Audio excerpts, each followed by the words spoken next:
Bismillahirrahmanirrahim. Alhamdulillah. Wassalatu wassalam ala rasulillah. Avant l'envoi du prophète, sallallahu alayhi wa sallam, les Arabes étaient noyés dans le polythéisme. Les idoles étaient omniprésentes dans toutes les tribus. Les Arabes les adoraient, leur offraient des sacrifices, ils les consultaient au sujet de leurs affaires et leur attribuaient une part de leur bétail et du produit de leurs terres.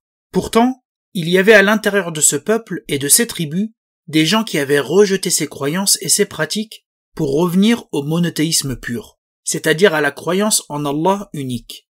Ce groupe de personnes a été appelé les Hunafa, ceux qui avaient délaissé l'idolâtrie pour revenir à la religion du monothéisme pur. Parmi ces gens, il y avait un homme appelé Qus ibn Sa'ida. C'était un homme d'une tribu appelée Iyad.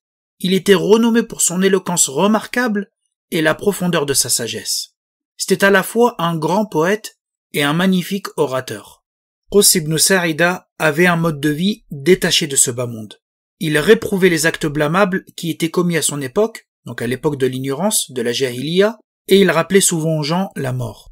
Tout cela était rattaché à sa croyance, puisque Qus ibn Sa'ida faisait partie de ceux qui avaient foi en Allah unique. Il croyait donc en Allah sans rien lui associer.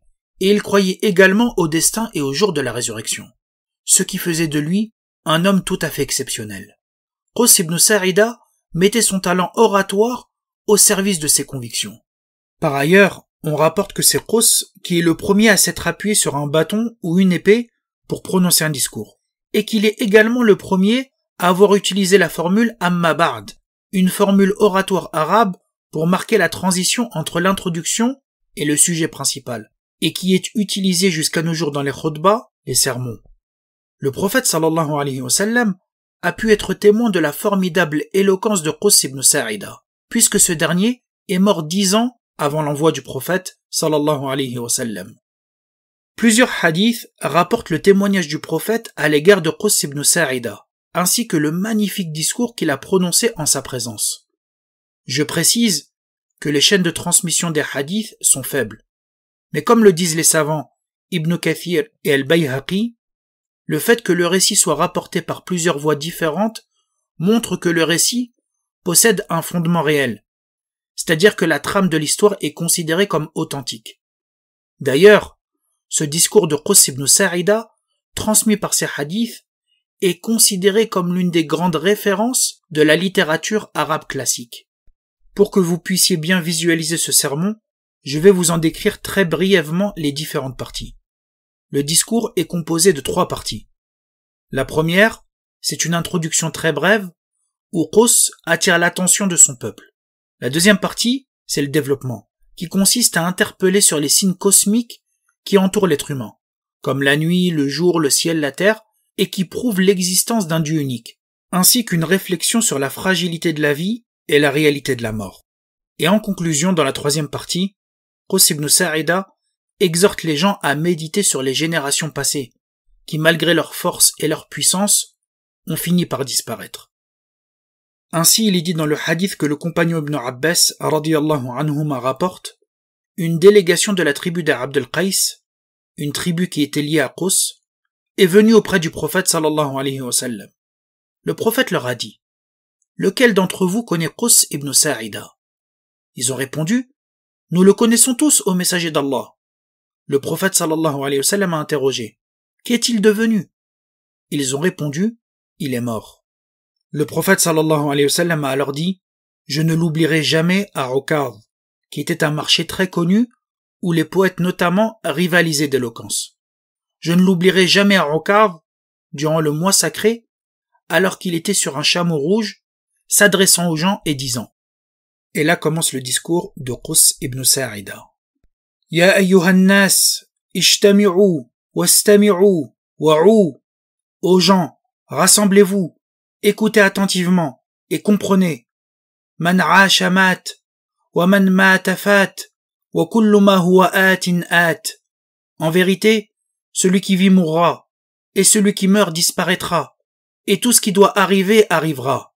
Laylun daj, ونهار ساج وسماء ذات أبراج ونجوم تزهر وبحار تزخر Méditez, une nuit sombre, un jour paisible, un ciel pourvu de constellations, des étoiles étincelantes et des mers débordantes.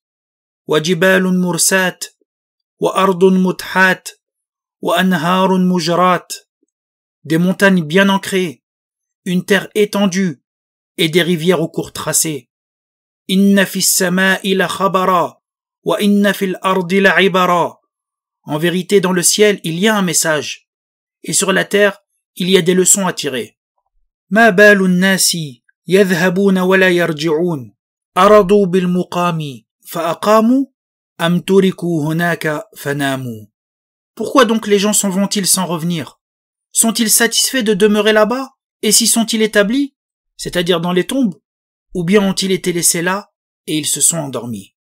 Wa aqsama qussun qasaman haqqa, la in kana fil amri rida, la yakunanna ba'dahu sakhat, inna lillahi ladinan, huwa ahabbu ilayhi min dinikum alladhi antum alayhi. Et Qus fait un serment véridique qu'après cette situation satisfaisante, c'est-à-dire la satisfaction dans ce monde, il y aura une grande colère. Certes, il existe auprès d'Allah une religion qu'il aime davantage que cette religion que vous pratiquez, c'est-à-dire le monothéisme pur. Ya ma'shara iyad, ayna al-aba'u wal-ajdad, wa ayna al-fara'inatu ash-shidad, alam yakunu akthara minkum mala, wa atwala ajala, tahanahum ad-dahru bikalkalihi, wa mazzaqahum bitatawulihi. Ô assemblée de Iyad, où sont les pères et les ancêtres? Où sont les pharaons puissants? N'avaient-ils pas plus de biens que vous, et des vies plus longues? Mais le temps les a écrasés de son poids, et les a dispersés et pulvérisés par sa longévité. Puis le messager d'Allah sallallahu alayhi wa sallam a dit à la tribu, y a-t-il parmi vous quelqu'un qui rapporte sa poésie? Alors l'un d'eux a récité les vers suivants. Fi dhahibina al-awwalina min al-quruni lana basair. Dans ceux qui sont partis les premiers, parmi les générations passées, il y a pour nous des leçons. Lamma ra'aytu mawaridan lil mawti laysa laha masadir.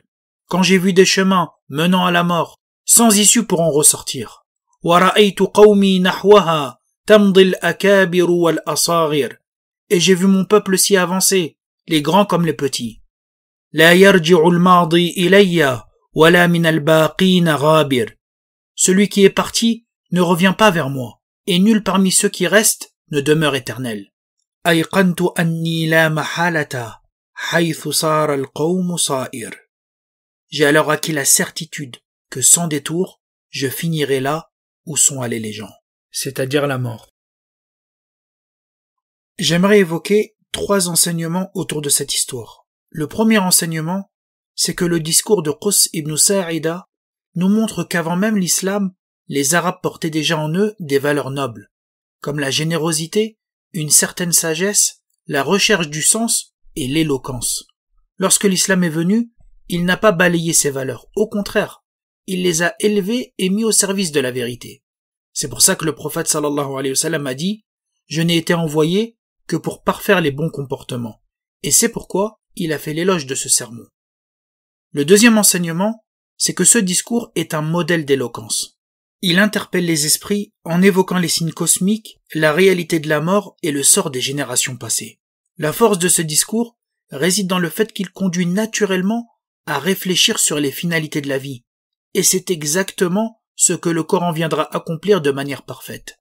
Combien de fois Allah subhanahu wa ta'ala jure dans le Coran par la nuit, par le jour, par le temps, par le soleil et par la lune? Combien de fois Allah nous rappelle la réalité inéluctable de la mort? Et combien de fois Allah nous rapporte les récits des peuples disparus? Tout cela pour graver dans le cœur du croyant la vérité de cette vie éphémère et la certitude de l'au-delà qui l'attend. Le troisième enseignement, c'est que la rhétorique, al-balagha en arabe, ne consiste pas à utiliser des termes compliqués ou des mots rares, mais cela consiste dans le fait de choisir les mots et les tournures qui permettent de faire parvenir le sens au cœur et à l'esprit de celui qui écoute. Et c'est ce qu'on retrouve dans ce discours chez Qus ibn Sa'ida. Et c'est ce qu'on retrouve chez les grands poètes arabes classiques. Et surtout, c'est ce qu'on retrouve dans le Coran, qui utilise des mots simples et accessibles, mais d'une profondeur inégalée. Bonne nouvelle, les inscriptions à Histoire Islam pour les cours 2025-2026 sont ouvertes. Cette année, Histoire Islam vous propose un programme riche. Avec la Sira, l'étude de la biographie du prophète sallallahu alayhi wa sallam, avec les principaux enseignements à tirer. La méditation du Coran, pour comprendre en profondeur les petites sourates de la dernière partie du Coran. L'histoire des califes bien guidés. L'histoire d'Abu Bakr, de Omar, de Othman et de Ali. Et grande nouveauté cette année, un cours spécial dédié à la jeunesse autour de la Sira et de la méditation du Coran. Tous les cours proposés sont en direct avec les replays et les supports de cours. Retrouvez toutes les infos sur le site histoireislam.fr, le lien est en barre d'infos. Rejoignez-nous pour cette belle expérience spirituelle et n'hésitez pas à partager autour de vous, Inch'Allah.